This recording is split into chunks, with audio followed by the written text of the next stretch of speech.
Mahigit 100,000 biyahero na itala sa Batangas Port nitong Holy Week. Alamin yan sa report ni Andrew Bernardo.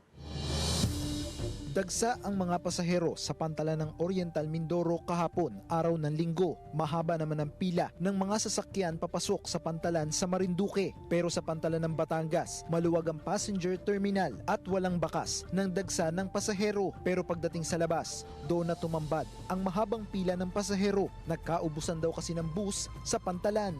Kaya mahigit 1 oras nang nakapila si Aisel na galing pang Palawan, Occidental Mindoro at papunta pang Quezon City. Sabi po nila natatraffic daw po doon sa bus. Kanina pa po sila nagtatawag ng mga bus pero puro Buendia, walang Pakubaw kaya nag-iipon-ipon na po. Ang ilang pasahero, hindi alintana ang mahabang pila. Mabilis naman ang biyahe. Dito lang talaga. Okay rin naman, may system naman sila kahit paano. It's okay. So good. So manageable naman siya. Binisita namin yung tatay ko. Tapos, kamusta naman ang bakasyon? Okay naman. Tapos sinundo namin siya. Dadalhin namin siya sa Laguna doon sa ate ko. Okay lang ho, basta makauwi. Pero si Ems na kailangan pa umanong makabalik sa Maynila, naghahanap na ng ibang alternatibong masasakyan. Naghahanap po kami ng carpool. Ngayon, ito ang hirap.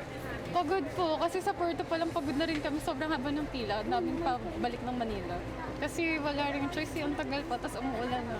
Ayon sa pamunuan ng Batangas Port, hindi gaanong nagsikip sa pantalan dahil mahigit 6,000 na lang ang bumiyahe kahapon. Pero aabot sa mahigit 100,000 biyahero ang nagtawid dagat sa buong linggo ng Semana Santa. Higit pa ito sa pasaherong inaasahang dadagsa sa pantalan. Sa assessment ng pamunuan, naging matiwasay ang sitwasyon sa pantalan dahil na rin sa maluwag, malamig na bagong passenger terminal. Kasama si Kel Ravaca, Andrew Bernardo. Balitang Southern Tagalog.